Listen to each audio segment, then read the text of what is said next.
Increíblemente, el juez de la Audiencia Nacional que lleva el caso Bankia ha aceptado la petición que hay en las querellas de UPyD y la de 15M para Rato de que se proceda a la intervención judicial de la empresa, porque existen indicios gravísimos de delito y esto ha de quedar bajo el control de la autoridad judicial. Normalmente esto no se concede en los procedimientos penales, salvo que se trate de empresas que están utilizándose como tapadera para drogas o contaminación o algo. El Código Penal prevé la intervención de las empresas al final de los procedimientos de manera general para salvaguardar los derechos de los trabajadores o acreedores o lo que sea, porque a lo mejor los jefes de la empresa pues han utilizado la misma para delinquir. Pero también prevé la posibilidad de que esto se adopte como medida cautelar. Es rarísimo que en un procedimiento penal el juez desde el principio siquiera admita la petición de intervención judicial. Bueno, pues aquí se ha hecho, contra todo pronóstico.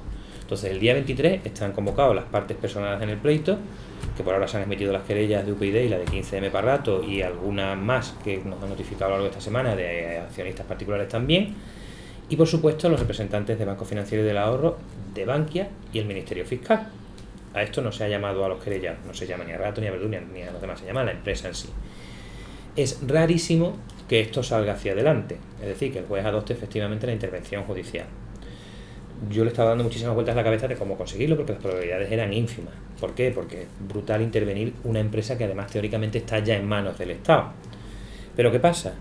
Que el sábado, cuando se publican los 55.000 millones de euros en recortes en el primer Real Decreto Ley, se publica también otro segundo Real Decreto Ley, donde se autoriza al Estado a respaldar deuda de bonos y obligaciones que emitan empresas financieras que estén con problemas de liquidez.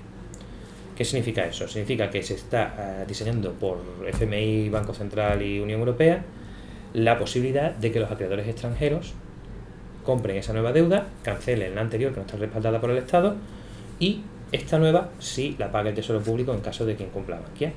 Y ahora llega a nuestras manos el famoso memorándum o acuerdo de la financiación de los 100.000 millones de euros, donde se prevé la liquidación tanto de Banco de Valencia como de Bankia, como de Cataluña Caixa o de Nova Caixa Galicia. Luego, claro, sí tenemos argumentos para decirle al juez que esto va a ser un fraude de acreedores gigantesco, donde van a cobrar los acreedores extranjeros y vas a perjudicar a los accionistas, titulares de preferentes y acreedores nacionales pequeños. Entonces, ¿para qué esperar a una quiebra que está programada que se produzca o bien a finales de año o bien como muy tarde antes de 2013? Vamos a quebrarla ya. Problema, la quiebra del banco puede desatar el pánico bancario. Y un corralito inmediato para evitar que la gente sacara todo su dinero, porque no vas a poder explicar a la gente que no, que solo son estas entidades que son el 30% del sistema, que tranquilos que las otras grandes son seguras. Entonces, no sé qué va a pasar. Lo más probable, o sea, mi índice de probabilidades no llega a eso, ni al 0,1% de que adopte la decisión. Pero claro, con esta documentación, que es documentación oficial, la del BOE, y esta, espero que nos la confirme alguien en esa vista. Lo lógico sería intentar llamar o bien al director del FROS, si tiene conocimiento de esto, bien al mismo ministro allí que apareciera como testigo. Pero claro, si me estás diciendo que tu previsión es liquidar las entidades, ¿qué estás haciendo metiendo dinero en una entidad que vas a liquidar? O sea, nadie mete dinero en una concursada previamente. ¿Cómo está el asunto, además, en general de Bankia?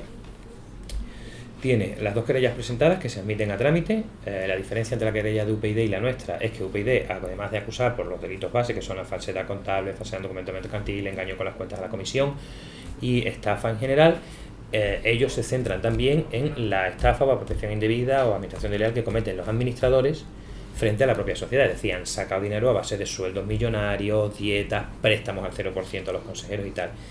Ahí no nos metemos nosotros, pero sí nos metemos en el corolario lógico de para qué he cometido una falsedad en las cuentas, para qué he engañado a la Comisión Nacional del Mercado de Valores y para qué he camuflado un agujero.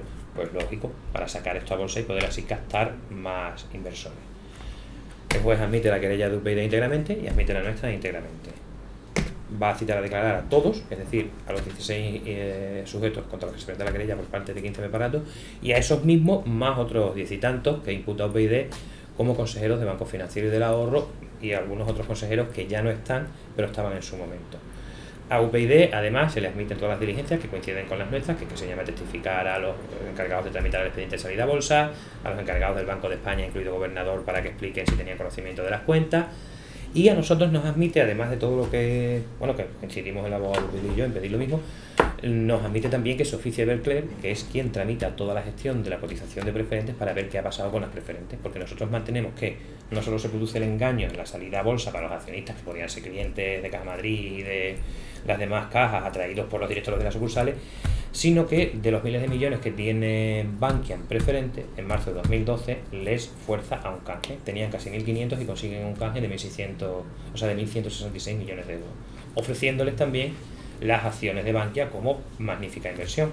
Claro, si los señores de las preferentes, que estaban ya mal, saben que lo que iban es a canjear acciones de una empresa que tenía pérdidas de 19 millones, se quedan como titulares de preferentes, porque en una empresa cuando quiebra el accionista es el último que cobra si hay algo, es evidente, pero por encima está el titular de preferentes si es que hay algo.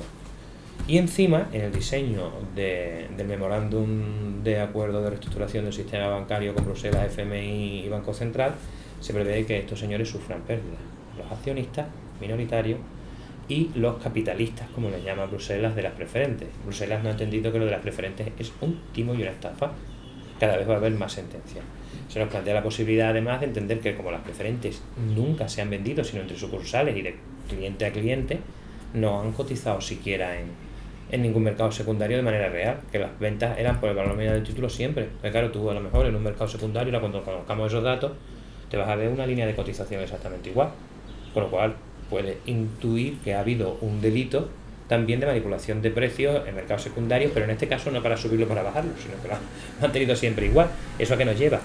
Pues a que ni la preferente es un título valor, ni esto es un mercado secundario, ni nada de nada. Usted ha montado una estructura para dar la apariencia de títulos valores para entregarme a mí, pero en realidad usted lo que ha hecho es manejar créditos simplemente. Se ha quedado con mi dinero y punto. Podría derivarse del asunto este de Bankia una apertura de piezas separadas para investigar lo de las preferentes como estafa en su totalidad en la emisión en su conjunto. ¿Qué pasa?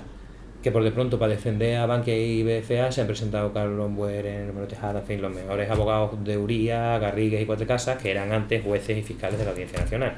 O sea, aquí están auténticos bicharracos del derecho para defender a esta gente. Y que este pleito va a ser larguísimo. Va a ser larguísimo porque además cada vez se está sumando más gente denunciante y que probablemente terminen imputados, si las cosas salen como deberían de salir, gente de los organismos de la Comisión Nacional de Mercado de Valores y del Banco de España.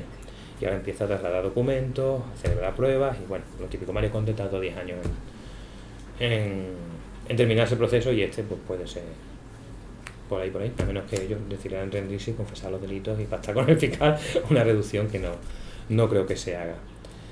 Eso en cuanto a Bankia, que puede deparar sorpresa y que tenemos el problema ese de que adoptar la decisión por parte del juez, en el caso de intervención, es dificilísimo por los efectos que puede traer. Ahora, ese señor tiene el rumbo de la crisis en sus manos. Si decide intervenir Bankia, hay dos opciones. Una, se interviene, está bajo mi supervisión o la de las 3 o 4 técnicos que yo nombre, que serán especialistas y que tendrán que consultarme en última instancia antes de decisiones graves o de tamaño importante desde el punto de vista económico, como es que se le introduzcan todas estas cantidades de miles de millones, o bien directamente mandarla a concurso de acreedores. Y claro, ahí no permites que entren los 100.000 millones. Y además ese concurso de acreedores provoca el impago de Bankia a todos los acreedores internacionales. Estamos hablando de varios miles y miles de millones de euros. En concreto este año solamente 19.000 millones de euros que se quedarían sin cobrar bancos alemanes, franceses, ingleses, que les va a causar unos agujeros que naturalmente los va a derribar en bolsa. Y además que hará que estallen los activos tóxicos alemanes, que son nuestros activos tóxicos, que no son otra cosa que ladrillo inservible y suelo que no vale un duro. Más bloqueas a posibles depositantes, acreedores pequeños y tal, y te puede organizar un pánico bancario. Eso es tremendo y que no sabes cómo evitarlo, que podría terminar hasta en un corralito la quiebra de Bankia. Entonces, a ver qué se decide. Lo normal es que no se decida nada, que se desestime la diligencia y que se considere que el Estado está al mando de esto y bien, pero el caso es que si se queda las cosas tal y como están, corremos el riesgo de que efectivamente empiecen, como se diseña en el programa, el Estado a vomitar legislación especial para este caso, y al final terminen perdiendo los pequeños acreedores, cobren los extranjeros y lo paguemos nosotros, porque entre otras cosas el memorándum sitúa ya bajo supervisión a la banca española del Banco Central Europeo, traslada competencias del Ministerio de Economía al Banco de España y a su vez el Banco de Economía queda tutelado, el Banco de España queda tutelado por el Banco Central Europeo. Y cada semana hay que remitir toda la información que te vaya pidiendo de estados, depósitos, cuentas y todo. Entonces uno no sabe si esto es bueno porque Alemania va a controlar y esperemos que controle mejor que los nuestros propios, o es malo porque la jugada es que nos cobramos y después os dejaremos hecho polvo como a Grecia cuando hayamos chupado hasta la última gota de sangre.